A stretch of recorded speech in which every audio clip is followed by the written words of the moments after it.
الحمد لله رب العالمين والصلاة والسلام على أشرف الأنبياء وسيد المرسلين الذي كان نبيا وآدم بين الماء والتين وعلى آله الطيبين وأصحابه الراشدين أما بعد فأعوذ بالله من الشيطان الرجيم بسم الله الرحمن الرحيم الذين ينفقون أموالهم بالليل والنهار سرا وعلانية فلهم أجرهم عند ربهم ولا خوف عليهم ولا هم يحزنون قال الله تبارك وتعالى في شان حبيبه مخبرا وآمرا إن الله وملائكته يصلون على النبي يا أيها الذين آمنوا صلوا عليه وسلموا تسليما اللهم صل على سيدنا ومولانا محمد وعلى آل سيدنا وأصحاب سيدنا ومولانا محمد وبارك وسلم وصلوا عليه صلاة وسلاما عليك يا سيدي يا رسول الله وعلى آلك وأصحابك يا سيدي يا حبيب الله الصلاة والسلام عليك يا سيدي يا رحمة للعالمين وسلم عليك وعلى آلك وأصحابك يا سيدي يا خاتم النبيين اللہ رب العزت کی حمد و ثنا حضور نبی رحمت شفیع امت خاتم النبیین صلی اللہ تعالی علیہ وسلم کی ذات اقدس پر درود و سلام عرض کرنے کے بعد دعا ہے اللہ رب العالمین مجھے کلمات حقہ قرآن و سنت کی روشنی میں بیان کرنے کی توفیق عطا فرمائے۔ اللہ ہم سب کو صحیح طریقے سے صدقہ خیرات ادا کرنے کی توفیق عطا فرمائے۔ رمضان المبارک کا مہینہ ہے، یقیناً ہماری سخاوت صدقات و خیرات کے حوالے سے پہلے سے بڑھ جاتی ہے، اور بعض لوگ ان کا مزاج جیسے 11 مہینے ہوتا ہے اس ماہ مبارک میں بھی وہی ہوتا ہے۔ تو آج ہم کچھ صدقہ خیرات کے حوالے سے سنیں اور آخر میں کچھ اہم ترین باتیں عقائد کے حوالے سے بھی آپ توجہ کے ساتھ سنیں تو آپ کو انشاءاللہ بہت کچھ سننے کو ملے گا۔ رزق دینے والا بھی اللہ ہے، اللہ یبسط الرزق لمن یشاء ویقدر، کشادہ رزق بھی وہی دیتا ہے اور تنگی بھی وہی دیتا ہے۔ یہ انسان کے اختیار میں نہیں ہے بلکہ یہ اللہ کا طے شدہ فیصلہ ہے۔ وہ رزق کشادہ دے کے بھی آزمائش کرتا ہے اور رزق میں تنگی کر کے بھی آزمائش کرتا ہے۔ میں اس کو زیادہ دیتا ہوں تو یہ عیاشی کرتا ہے یا میرے راستے پہ خرچ کرتا ہے، میں اس کو تنگی دیتا ہوں یہ کہیں بے صبری کے دامن میں نہیں چلا جاتا، ناشکری تو نہیں کرتا۔ اللہ دونوں صورتوں میں آزمائش کرتا ہے، مال دے کر بھی اور مال کی تنگی دے کر بھی اللہ آزمائش کرتا ہے۔ قرآن مجید کی کئی آیات بینات میں خرچ کرنے کا حکم دیا گیا، اور یہ بھی فرمایا لن تنالوا البر حتی تنفقوا مما تحبون، تم کبھی بھی بھلائی کو نہیں پا سکتے جب تک تم اللہ کے راستے میں وہ اس انداز سے خرچ نہ کرو جو تمہیں خود پسند ہے۔ آپ غریب کو ایک جوڑا دے رہے ہیں تو گھٹیا نہ دیجئے، جو آپ کو پسند ہے اپنے لباس پر اس انداز سے دیکھیے، پھر اللہ کتنا خوش ہوتا ہے۔ جو چیز آپ خود پسند کرتے ہیں وہی چیز آپ غریب کے لیے، عزیز و اقارب کے لیے، اپنے پڑوسیوں کے لیے آپ وہی چیز اور اسی انداز سے پسند کریں، یہ بھی ایک ایمان کی علامت ہے۔ غور کریں سب باتوں میں ذرا توجہ کے ساتھ۔ پھر اللہ کریم کے ہاں جو اخلاص کا درجہ ہے، اخلاص سے 10 روپے خرچ کیے ہوئے 1000 دکھلاوے سے بہتر ہیں۔ اگر دکھلا کر آپ 1000 روپیہ دے رہے ہیں تو 10 روپے اخلاص والے بڑے اللہ کے ہاں قبول ہیں۔ سیدنا صدیق اکبر رضی اللہ تعالی عنہ کے پاس 4 درہم تھے، تو انہوں نے جس انداز سے اللہ کے حضور اخلاص سے خرچ کیے، اللہ کریم نے اس طریقے کو قرآن میں بیان کیا ہے۔ واہ، کیا خوب انداز ہے۔ فرمایا الذین ينفقون اموالهم فی سبیل اللہ سرا وعلانیۃ،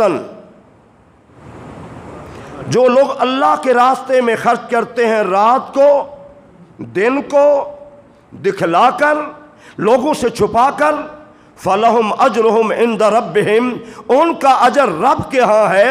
حضرت ابو بکر صدیق نے 1 درہم رات کے اندھیرے میں خرچ کیا، 1 دن کو خرچ کیا، 1 لوگوں کے سامنے خرچ کیا، اور 1 لوگوں سے چھپا کر خرچ کیا۔ کتنا اخلاص تھا، کتنا رضا الہی تھی، وہ زمین پہ یہ خرچ کر رہے تھے۔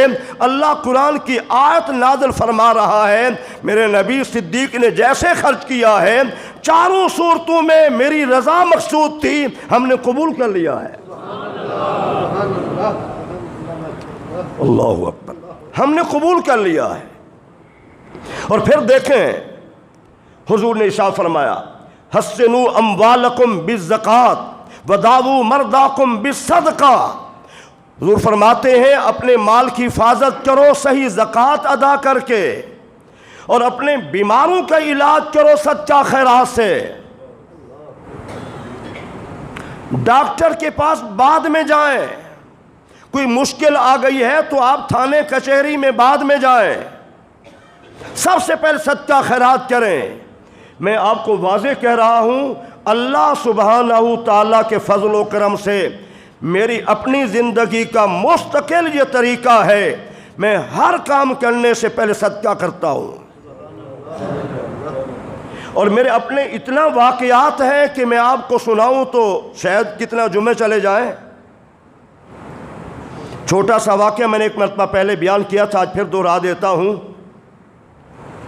صدقہ خیرات یاد رکھیں، ڈاکٹر تب مہربان ہوگا جب تک اللہ مہربان نہیں ہوتا۔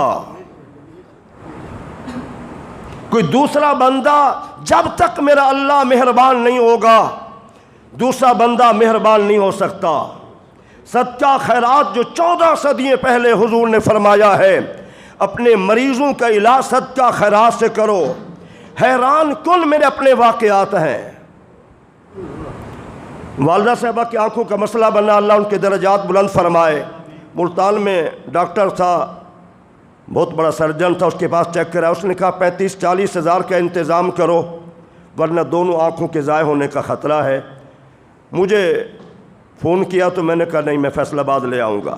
مجھے کمال درجے کی محبت تھی اپنی والدہ صاحبہ سے، اور آخری وقت الحمدللہ فیصل آباد دور رہنے کے باوجود آخری وقت میں اپنی والدہ کے قدموں میں بیٹھا تھا۔ جب ان کی روح پرواز کر رہی تھی تو میرے ہاتھ ان کے پاؤں پہ تھے،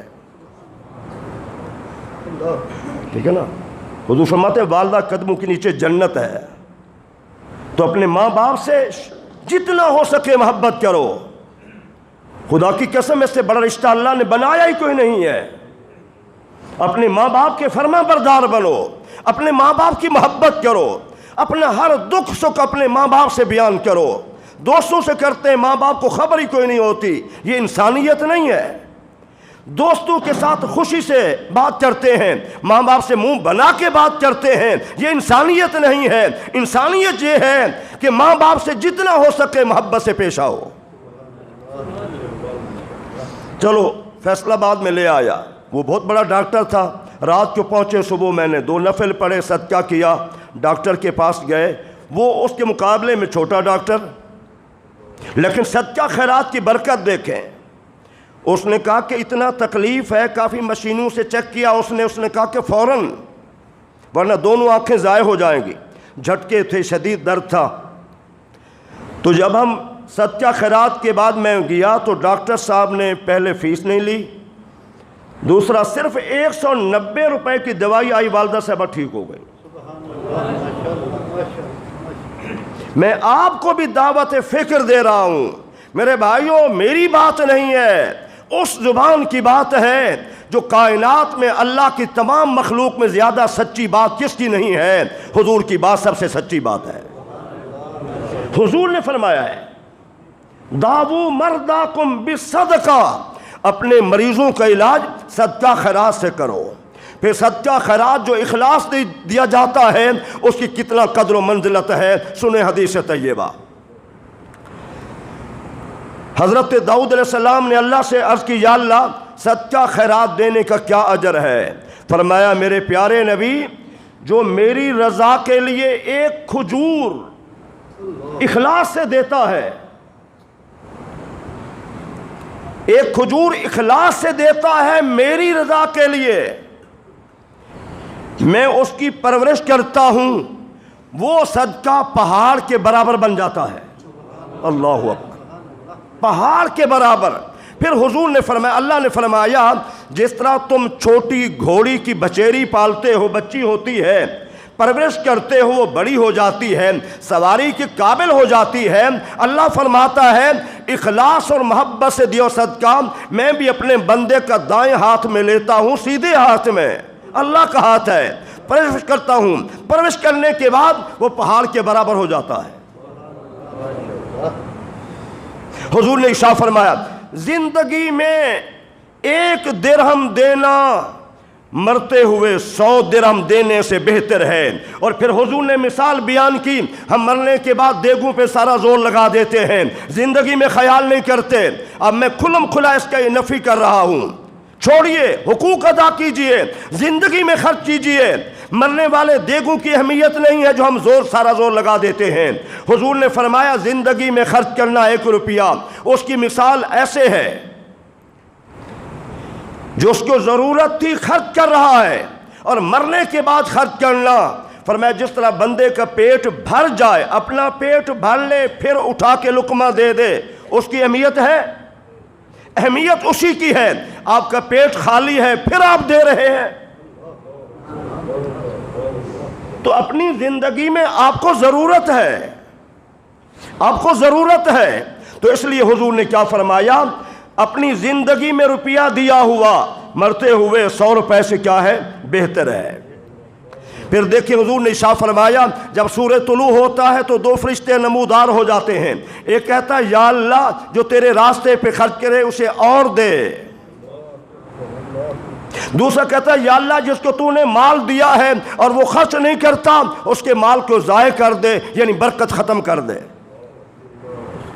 تو اللہ کے راستے میں خرچ کرنا اس کی بڑی اہمیت ہے. ایک بزرگ گزرے ہیں حضرت منصور بن حلاج رحمت اللہ تعالی علیہ, صدیوں پرانے ہیں, بہت بڑے عالم دین تھے, بہت بڑے بزرگ تھے, کمال درجے کے. جمعہ کا خطبہ دے رہے تھے. صدقہ خیرات کے حوالے سے بات ہوئی.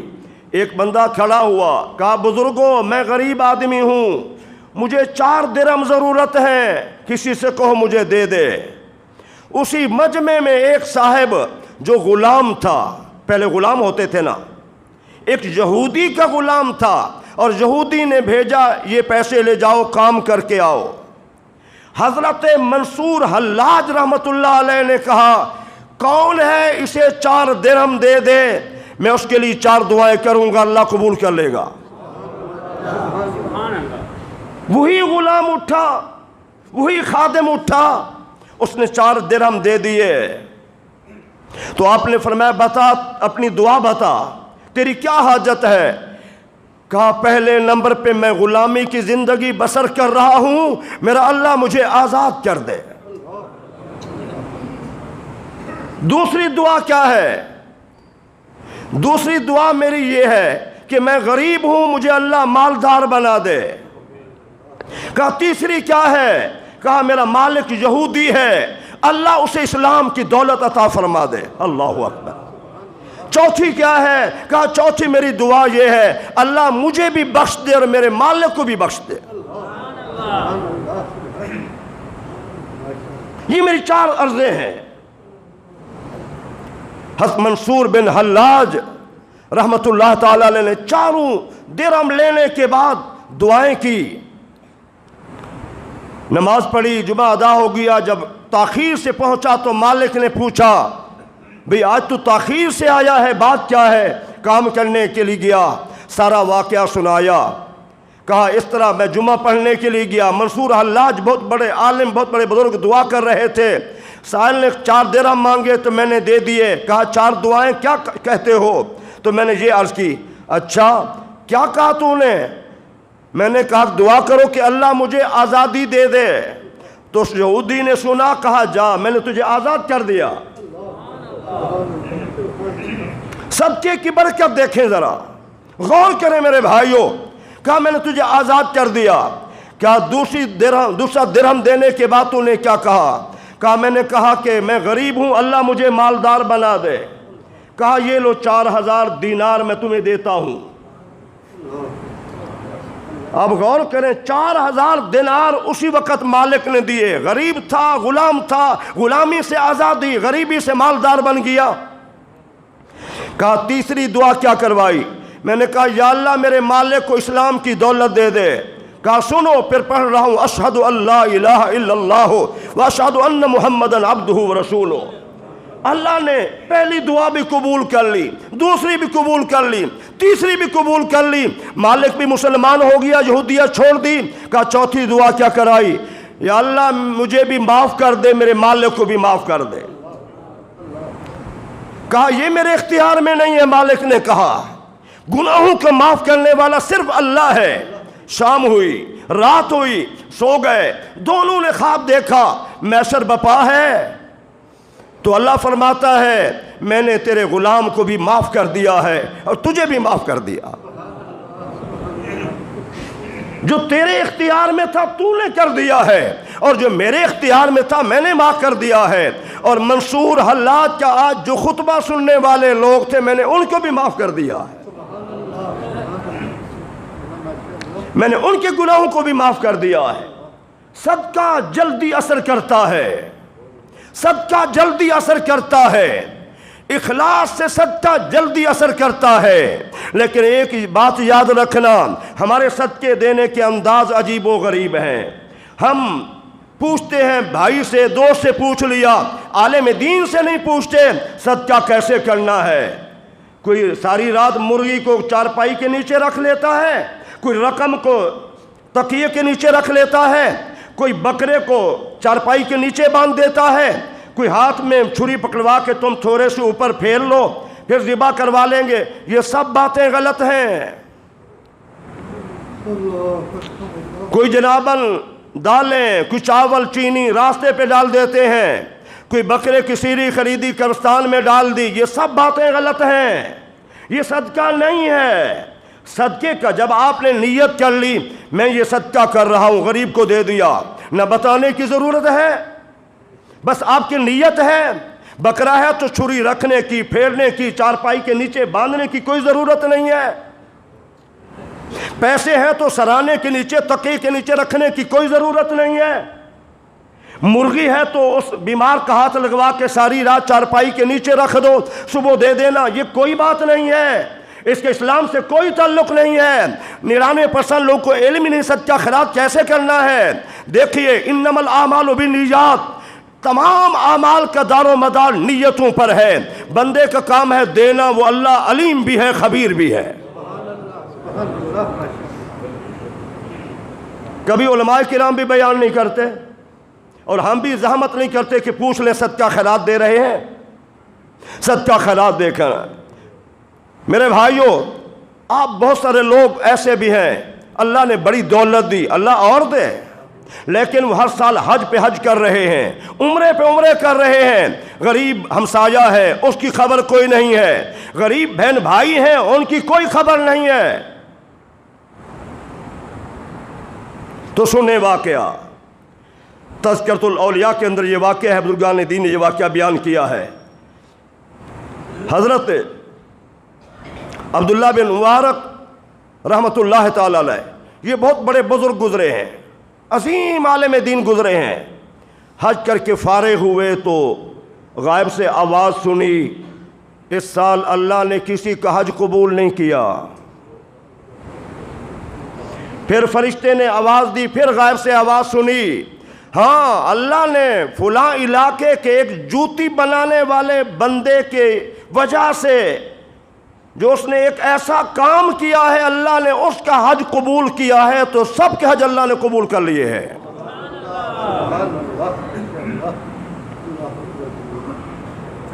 نام پوچھا کہاں کے رہنے والا ہے؟ فلاں علاقے کا۔ حضرت عبداللہ بن مبارک جیسا اتنا عظیم عالم دین، اتنا عظیم بزرگ مکہ مکرمہ سے اس علاقے میں پہنچا، دستک دی، اس کے نام تھا علی بن موفق یا موافق۔ وہ باہر نکلے، کہا مبارک ہو تمہارا کیا نام ہے؟ کہا نام میرا یہ ہے۔ تو اس نے پوچھا آپ کا نام کیا ہے؟ کہا عبداللہ بن مبارک۔ وہ خوشی سے بے ہوش ہو گیا کہ میرے غریب خانے پہ اتنا عالم اسلام کی بڑی عظیم شخصیت تشریف لائے۔ کہا کیسے آنا ہو؟ جب ہوش میں آئے کہا اللہ نے تمہارا حج قبول کیا ہے اور تمہاری وجہ سے اللہ کریم نے سب کے حج قبول کر لیے ہیں۔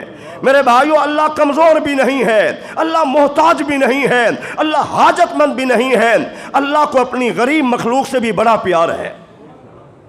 وہ کہنے لگے میں نے تو حج کیا ہی نہیں، میں تو گھر سے باہر نکلا ہی نہیں۔ کہا پھر کوئی واقعہ سنائے؟ کہا بیوی حاملہ تھی، ہمسائے کے گھر سے گوشت کی خوشبو آنے لگی تو مجھے بھیجا، میں نے کہا آپ کے گھر میں گوشت بن رہا ہے، بے تکلفی تھی، کہا ہمارے لیے حلال ہے اور آپ کے لیے حرام ہے۔ چونک اٹھے، وہ کیوں؟ ہفتہ ہو گئے گھر میں بھوک ہے، غربت نے ڈیرے لگا رکھے ہیں، آج مردار گدھے کا مرا پڑا تھا گوشت کاٹا، ان کو زندگی بچانے کے لیے کھلایا، یہ وہی گوشت ہے۔ یہ چونک اٹھے، حج کی رقم جمع کر لی تھی، بس تیاری کر رہے تھے، جانے والے تھے ایک دو دنوں میں، اپنے آپ سے کہنے لگے یہ بھی کوئی حج ہے؟ تیرا ہمسایہ حرام کھا رہا ہو۔ آپ بھی سنیں،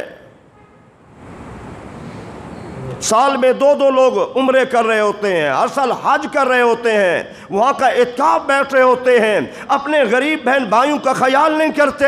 میرے جوانوں بزرگوں میری بات ذرا غور سے سنو۔ کہا میں واپس آیا، اپنی ساری رقم اٹھائی اس کو دے دی، بھئی تم تو حلال کھاؤ نا، میرے ہمسائے ہو کر حرام کھا رہے ہو، میں اس سال نہیں جاتا، پھر چلا جاؤں گا۔ حضرت عبداللہ بن مبارک نے فرمایا بھائی مبارک ہو، یہ جو تیرا عمل تھا نا، اللہ کریم نے بغیر تجھے حج کرنے کے تجھے بھی اجر دے دیا اور اپنے سب بندوں کے حج قبول بھی فرما لی۔ اللہ قرآن میں کیا فرماتا ہے ذرا غور کریں۔ الشیطان یعدکم الفقر ویأمرکم بالفحشاء۔ میں آیت پڑھتا ہوں میرا ایمان تازہ ہوتا ہے۔ قرآن نے ایک جگہ تقابل بیان کیا ہے، شیطان کہتا ہے خرچ کرے گا تو غریب ہو جائے گا، ہر رسم و رواج پہ کہتا ہے تیری ناک اونچی ہونی چاہیے۔ لوگ لاکھوں روپے رسم مہندی پہ لگا دیتے ہیں، دور سے بھی اسلام کے ساتھ کوئی تعلق نہیں ہے، غلط رسموں پہ انسان بڑی بڑی رقم لگا دیتا ہے۔ آپ ذرا غور سے سنیے، اللہ فرماتا ہے الشیطان یعدکم الفقر ویأمرکم بالفحشاء۔ شیطان کہتا تو خرچ کرے گا اللہ کے راستے پہ غریب ہو جائے گا، وَيَأْمُرُكُمْ بِالْفَحْشَاءِ، برائی، بے حیائی، رسم و رواج کے لیے کھلے دل سے حکم دیتا ہے۔ آپ یقین جانیے میں اپنی زندگی کے کتنے واقعات میرے سامنے ہیں۔ میں مسجد کی بات کر رہا ہوں، مسجد میں لوگ آئے سلامی کے لیے، 50 روپے پھٹے ہوئے دے گئے مسجد میں، اور وہی بندے باہر ڈھول باجے والوں پر نئے نئے نوٹ ڈال رہے تھے۔ اب مجھے بتائیں قرآن غلط کہہ رہا ہے؟ میں آپ سب سے سوال کر رہا ہوں، دولہے کا باپ 50 روپے پھٹے ہوئے مسجد میں دے رہا ہے، سلامی کے لیے بیٹے کو لایا مسجد میں 2 نفل پڑھ لے، وہی باپ اور اس کے دولہے کے بھائی نئی نئی کاپیاں ڈھول باجے والوں پہ ڈال رہے ہیں۔ آپ خود بتائیں قرآن نے کیا کہا؟ الشیطان یعدکم الفقر ویامرکم بالفحشاء، شیطان تمہیں برائی کو حکم دیتا ہے، خرچ کرنے غریبوں پر، اللہ کے راستے میں، مسجد میں، مدرسے میں، عزیز و اقارے میں۔ غریب ہو جائے گا، غریب ہو جائے گا، جب رسموں کی بات ہوگی دلیر کر دے گا۔ اب شیطان تو وہ کہتا ہے، لیکن اب اللہ کی بات سنیے، ایک ہی آیت ہے اور کیا حسین امتزاج ہے، کیا مقابل ہے، تقابل کتنا ہے۔ واللہ یعدکم مغفرتم، اللہ فرماتا ہے تو میرے راستے میں خرچ کر، میرا وعدہ ہے تمہیں رزق بھی اور دوں گا، تیرے گناہوں کو بھی معاف کر دوں گا۔ اللہ اکبر، اللہ اکبر، اللہ اکبر۔ شیطان کہتا ہے خرچ کرے گا اللہ کے راستے پہ غریب ہو جائے گا، اللہ کہتا ہے تو خرچ کرے گا میں تیرے رزق میں برکت بھی دوں گا اور تیرے گناہوں کو بھی معاف کر دوں گا۔ میرے بھائیو، رمضان شریف تیزی سے جا رہا ہے، مسجد کا بھی خیال کرو، غریبوں کا بھی خیال کرو، اور کھلے دل سے مدرسے کا خیال کرو۔ یہ آپ کا صدقہ جاریہ ہے، صدقہ جاریہ ہے، صدقہ جاریہ ہے۔ ایک بات، حضرت ابی دردہ رضی اللہ تعالیٰ عنہ کا خوبصورت واقعہ، بڑا ایمان افروز واقعہ ہے۔ نماز پڑھ رہے تھے، مدینہ طیبہ میں بڑا گھنا باغ تھا، بڑا گھنا باغ تھا۔ نماز پڑھ رہے تھے، پرندہ آیا، پھنس گیا، بڑی کوشش کی نکلنے کی، اتنا گھنا باغ تھا تو توجہ ادھر چلی گئی، دل میں خوش ہونے لگے، واہ کیسا اللہ نے باغ دیا ہے، کتنا گھنا باغ ہے، کتنا عظیم باغ ہے۔ لیکن جب نماز پڑھ کے فارغ ہوئے، اپنے آپ سے کہا یہ بھی کوئی باغ ہے؟ جس باغ نے تجھے، تیری توجہ اللہ سے ہٹا دی ہے۔ کیسے بڑے لوگ تھے صحابہ، کیسے بڑے لوگ تھے۔ اپنے آپ سے کہا یہ بھی نماز ہے بھلا؟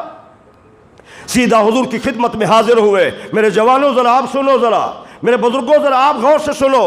آج ہمارا کاروبار ہمیں دکان کا شٹر بند کرنے نہیں دیتا، گاہک نہ آ جائے۔ اور میرے نبی نے کیا فرمایا؟ توجہ کے ساتھ فرمایا، جو کاروبار کے وقت اپنی دکان کا دروازہ شٹر بند کرتا ہے، میرا اللہ میرے اس امتی کے لیے جنت کا دروازہ کھول دیتا ہے۔ اللہ اکبر۔ فرمایا جنت کا دروازہ اللہ کھول دیتا ہے۔ تو سیدھے حضور کی خدمت میں حاضر ہوئے اور سارا واقعہ سنایا مختصر۔ عرض کی حضور یہ باغ میں اللہ کے راستے پہ دینے آیا ہوں، اس باغ نے توجہ کیوں ہٹائی اللہ سے میری؟ کاروبار کرنے والے میرے دوستو، ملازمت کرنے والے میرے دوستو، اس واقعے کو ذرا غور سے سنو، دل میں جگہ دو۔ ہماری وہ ملازمت، ہمارا وہ بزنس جو اللہ کے راستے میں رکاوٹ بنے، اس صحابی سے سبق سیکھو اور پھر ذرا غور کرو۔ باغ دے دیا، واپس آئے اسی باغ میں۔ دیہاتوں میں آج بھی باغ، بڑا باغ ہوتا ہے، گھر میں کوٹھی بھی باغ کے اندر بنی ہوتی ہے۔ ابی دردہ کا باغ بھی تھا اور گھر کی رہائش بچوں کی وہیں تھی، لیکن دیکھیے جذبہ، دیکھیے محبت، دیکھیے باغ کے اندر نہیں گئے، اپنے گھر سے باہر آواز دی، اے ابی دردہ کے بیوی بچوں باہر آ جاؤ، یہ باغ ہم نے اللہ کو دے دیا ہے، یہ باغ ہم نے اللہ کو دے دیا ہے۔ تو میرے بھائیو، رمضان شریف جا رہا، صدقہ خیرات کرو۔ آخر میں 2-4 منٹ میں بڑی قیمتی باتیں، ویسے تو ساری باتیں قیمتی، پر فتن دور ہے، بے حیائی کا دور ہے، نافرمانی کا دور ہے، فتنوں کا دور ہے، فتنے تیزی سے برس رہے ہیں، ہم محسوس نہیں کر رہے۔ حضور نے ارشاد فرمایا ایسا وقت آئے گا، بندہ صبح کو مسلمان ہوگا، تو ایک دن کی اسی دن کی شام کو وہ کافر بن چکا ہوگا، استغفر اللہ معاذ اللہ، اور شام کو مسلمان ہوگا تو اسی رات میں صبح وہ کافر بن چکا ہوگا۔ یہ وہی دور ہے، یہ وہی دور ہے۔ اور حضور نے ارشاد فرمایا، ترمذی شریف کی حدیث ہے، وہاں پر تقریباً 15 چیزیں حضرت علی مرتضیٰ سے جو مروی ہیں علامات قیامت میں سے، ان میں ایک یہ بھی بات ہے کہ جب مال غنیمت کو، یہ جو ٹیکس ہے یہ مال غنیمت میں جمع ہو جاتا ہے، مرضی سے استعمال کرتے ہیں، زکوٰۃ ہے مرضی سے استعمال کرتے ہیں، اس میں خیانت، زکوٰۃ کو لوگ تاوان سمجھیں گے۔ آدمی اپنی بیوی کی بات مانے گا، اپنے ماں کا نافرمانی کرے گا۔ نوجوان حضور فرما رہے ہیں قیامت کی نشانیوں میں سے، جوانوں ذرا آپ غور سے سنو، نوجوان حضور نے فرمایا اپنے باپ پہ ظلم کرے گا اور اپنے دوست کے ساتھ اس کی بات مانے گا۔ مساجد میں شور شرابہ ہوگا۔ آج جو ہماری محافل نعت ہوتی ہیں اور رنگ برنگے کلام پڑھے جاتے ہیں، بڑی سریں لگا کے پڑھے جاتے ہیں، مجھے تو وہی نظر آتا ہے جو حضور نے فرمایا۔ اور پھر حضور نے فرمایا حکمران کمینے ترین لوگ ہوں گے۔ ہم کہتے ہیں بڑے نیک ہیں، امانت دار ہیں، خدارہ حدیث کے مقابلے میں رائے قائم نہ کرنا، حدیث سننے کے بعد اپنے ذہن کو صاف کرنا، ورنہ حضور کی شفاعت سے محروم ہو جاؤ گے۔ پھر حضور نے فرمایا بعد میں آنے والے لوگ پہلے لوگوں کو برا بلا کہیں گے، لعنت بھیجیں گے، اور آج یہی ہو رہا ہے۔ مرزا جہلمی کوئی کم کر رہا ہے؟ وہ غامدی جو تراویح کا انکار کر کے، دینی مسائل کا انکار کر کے وہ کچھ کم کر رہا ہے؟ آج ہم نے اپنے علماء سے دین نہیں سیکھ رہے۔ ہماری فیس بک کافی ہے، یوٹیوب کافی ہے ہمارے لیے، ہم وہاں سے دین سیکھ رہے ہیں۔ اپنے ایمان کا بیڑا غرق نہ کیجئے۔ رمضان مبارک کا جمعہ ہے، میں آپ کو دعوت فکر دیتا ہوں۔ دیکھیے غامدی نے کہا، حضرت عمر بن خطاب نے شروع کی ہے، یہ کوئی عبادت نہیں ہے، کوئی نماز نہیں ہے۔ اچھا غامدی تحقیق کر رہا ہے، حضرت عمر بن خطاب نے جماعت شروع کروائی، حضرت عثمان غنی کا دور ہے، حضرت علی المرتضیٰ کا دور ہے، ائمہ کرام کا دور ہے، محدثین کا دور ہے، زمانہ پورے تواتر سے 14 صدیوں سے تراویح چلی آ رہی ہے۔ آج غامدی کہہ رہا ہے یہ تو نماز فضول ہے، یہ تو کوئی ذکر نہیں ہے۔ میرے بھائیوں ذرا غور کرنا، حضرت عمر بن خطاب کے متعلق حضور نے فرمایا میرے بعد اگر کسی میں نبوت کی صلاحیت تھی، ہوتی، کوئی نبوی ہونے کے اہل ہوتا تو عمر بن خطاب ہوتے۔ اور حضور نے ارشاد فرمایا اقتدوا من بعدی ابی بکر و عمر، میرے بعد ابو بکر و عمر کی اقتداء کرو۔ یہ ظالم غامدی کہتا ہے ان کو سمجھ ہی نہیں ہے، معاذ اللہ 14 صدیوں کے بعد آج تحقیق ہو رہی ہے، کسی امام نے تحقیق نہیں کی، کسی محدث نے تحقیق نہیں کی۔ کتنا مساجد خالی ہو گئیں۔ میرے جوانوں ذرا غور کرو، خدارہ اپنا ایمان تباہ نہ کرو۔ حضرت عمر بن خطاب وہ شخصیت ہیں، مائیکل ہارٹ جو امریکہ کا ایک عیسائی ہے متعصب، لیکن اس نے 100 بڑی شخصیات کے حوالے سے کتاب لکھی ہے، جس میں انبیاء کرام بھی ہیں، اہل علم و دانش بھی ہیں، اور آپ کے علم میں ہونا چاہیے اتنا متعصب یہودی بھی 51 یا 52 نمبر پر حضرت عمر بن خطاب کو بھی لے آیا ہے۔ کچھ سمجھ آ رہی؟ میری بات نہیں آ رہی؟ ایک متعصب عیسائی بھی حضرت عمر بن خطاب کو لے آیا ہے کہ وہ بڑے عظیم آدمی تھے۔ اور ایک گورا کہتا ہے اگر آج اس وقت ایک عمر اور آ جائے، گورے نے بات بڑی خوب کی، کہا ایک عمر آج اور آ جائے تو روئے زمین پہ پھر اسلامی مذہب ہوگا۔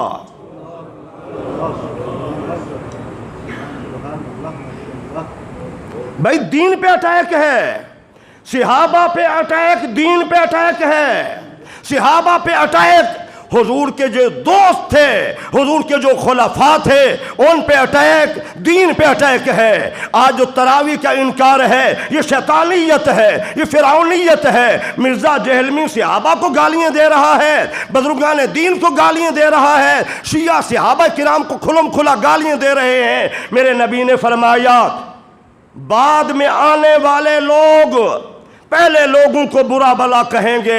14 صدیاں پہلے میرے نبی نے جو فرمایا ہے آج ہماری آنکھوں کے سامنے ہے۔ خدا را فیس بک سے ایمان نہ لیجئے، یوٹیوب سے ایمان نہ لیجئے، اپنے مسئلہ ہے تو اپنے علماء سے شیئر کیجئے، اپنے علماء سے دور نہیں رہنا۔ آخر میں ایک بات مسئلہ مجھ سے ایک بڑا پوچھا گیا، عمران خان نے جو نکاح کیا عدت میں، قرآن و سنت کی روشنی میں کیا حکم ہے؟ آپ غور سے سن لیں، میں پوری ذمہ داری سے عرض کر رہا ہوں منبر رسول پہ۔ عدت کے اندر 1 گھنٹہ بھی رہتا ہو، 1 گھنٹہ بھی رہتا ہو، صرف 1 گھنٹہ عدت پوری ہونے سے پھر بھی نکاح نہیں ہوتا۔ اگر مولانا کو علم ہو، وہ نکاح پڑھا رہا ہے، مولانا صاحب کا بھی نکاح ختم اور ان کا نکاح نہیں ہوا۔ یہاں تو دن گزر گئے، نکاح ہوا ہی نہیں ہے۔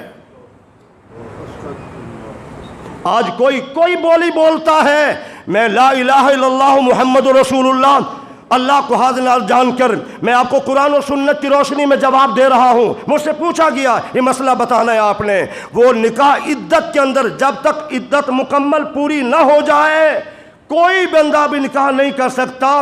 نکاح کرے گا تو پھر زنا ہوگا، نکاح نہیں ہے۔ اللہ ہمیں دین کی سمجھ عطا فرمائے، جو میں نے باتیں کی اللہ آپ سب کو حق سمجھنے کی توفیق عطا فرمائے، آمین ثم آمین۔ فطرانہ بہتر ہے 330